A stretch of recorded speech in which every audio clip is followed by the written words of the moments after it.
नमस्ते दोस्तों, फाइनली हम आ चुके हैं डे 3 में। माइंड रिप्रोग्रामिंग सीरीज़ बहुत ही अमेजिंग चल रही है और लोगों को बहुत ही मैजिकल रिजल्ट आ रहे हैं। मैंने कुछ लोगों के रिजल्ट के स्क्रीनशॉट लेकर कम्युनिटी में डाले हैं, आप वहाँ जाके पढ़ सकते हैं कि लोगों को कैसा महसूस हो रहा है। अगर आप ये चाहते हैं कि बाहर एकदम से सब कुछ ठीक हो जाए तो ऐसा नहीं होता है, पहले बदलाव आपके अंदर से ही होता है। तो ये सारा प्रोसेस आपके अंदर की चीज़ों को ख़त्म करने का है, ठीक है। तो फर्स्ट और सेकंड डे में हमने देखा, हमने अपने प्रेजेंट टाइम की जितने भी ट्रॉमा थे, जितने भी नेगेटिव बिलीफ थे, लिख कर जलाए थे या लिख कर हमने फ्लैश आउट करे थे।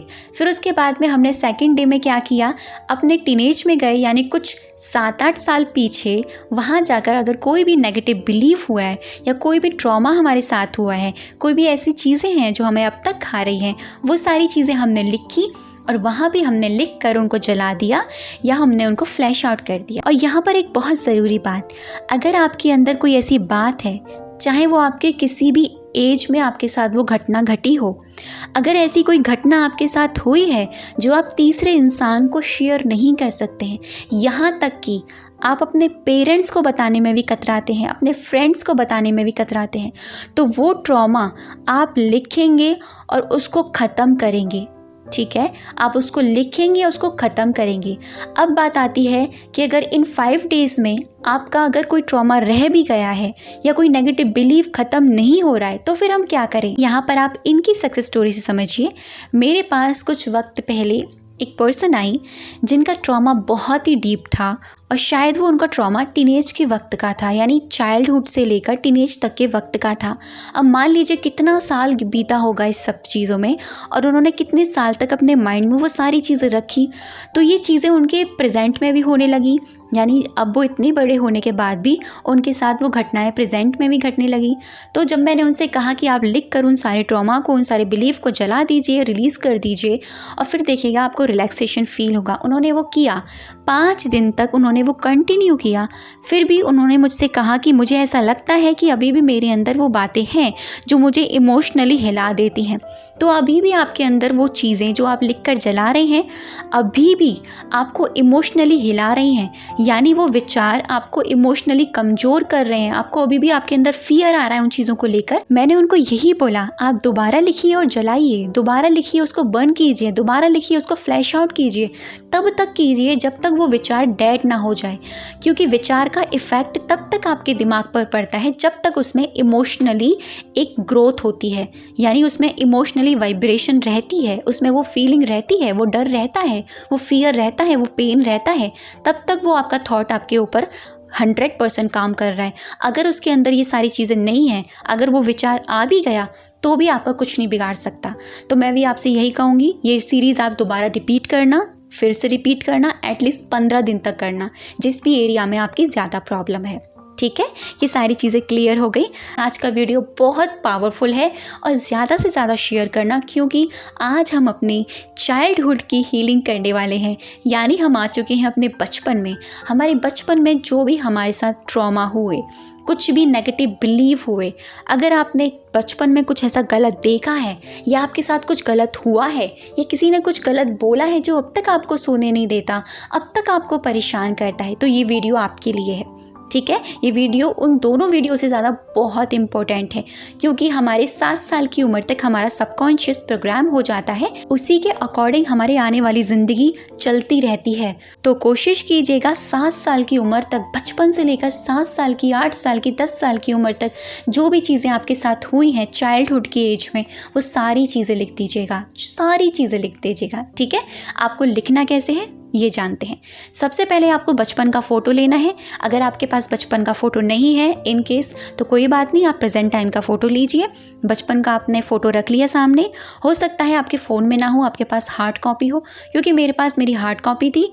उस वक्त फ़ोन नहीं चलते थे, तो मैंने वो फ़ोन में क्लिक कर लिया और अपने सामने रख लिया था। बिल्कुल मैंने ऐसे ही किया था अपने ऊपर भी काम। तो आपको अपना बचपन का फ़ोटो सामने रखना है, उसको 1 सेकंड तक देखना है, फील करना है अपने बचपन को, ठीक है। उसके बाद में वो आपको कॉपी लेनी है और पेन लेना है। फिर आपको हेडिंग्स डालनी है। आप अपने अकॉर्डिंग हिंदी और इंग्लिश को यूज़ कर सकते हैं या मिक्स मैच भी कर सकते हैं। चाइल्डहुड में हुए आपके वो नेगेटिव बिलीफ, बचपन में हुए आपके साथ वो नेगेटिव बिलीफ, बचपन में हुई कुछ ऐसी परिस्थितियाँ, बचपन में हुआ आपके साथ कोई सदमा, कोई ट्रॉमा, ठीक है, ये सारी चीज़ आपने लिख ली। फिर आप लिखेंगे रिलेशनशिप।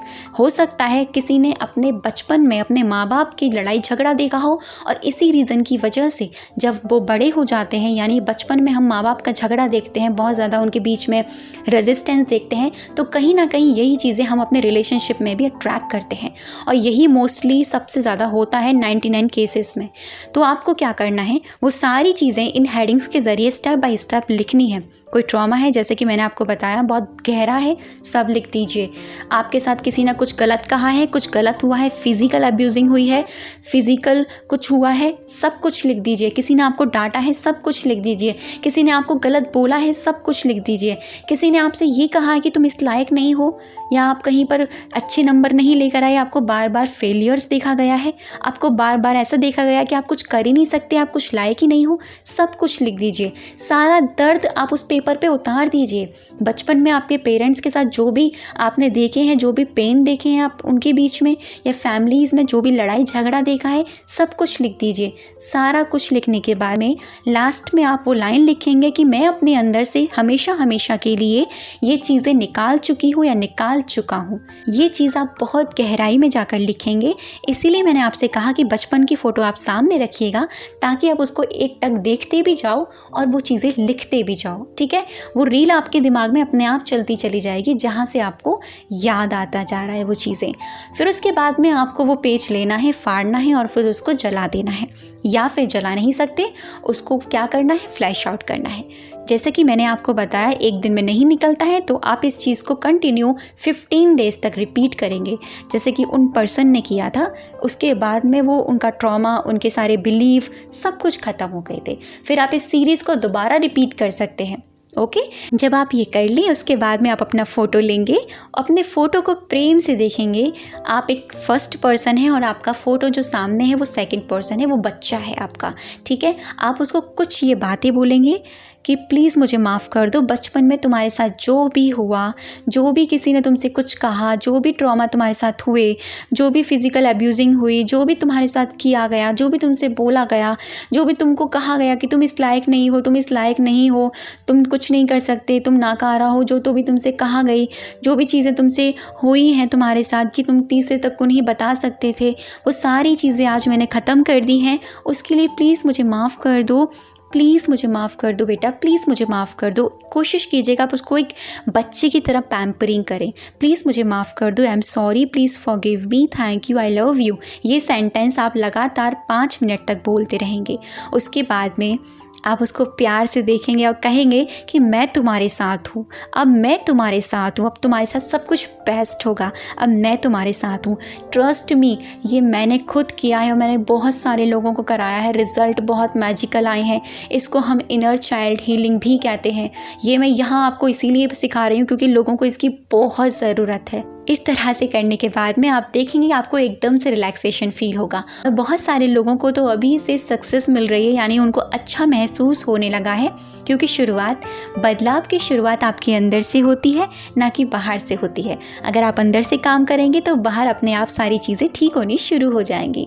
तो कैसा लगा वीडियो मुझे कमेंट सेक्शन में ज़रूर बताइएगा। अब तक की वीडियो पे बने रहने के लिए, मुझे सुनने के लिए आप सभी का दिल से बहुत सारा धन्यवाद and thank you so much. आपको वीडियोज़ इतनी पसंद आ रही है, थैंक यू सो मच। आपको मेरा काम अच्छा लग रहा है and thank you so much. आपको इस चीज़ के फैक्ट आ रहे हैं and thank you so much. आप मुझे अपनी सक्सेस स्टोरीज़ भी दे रहे हैं, थैंक यू।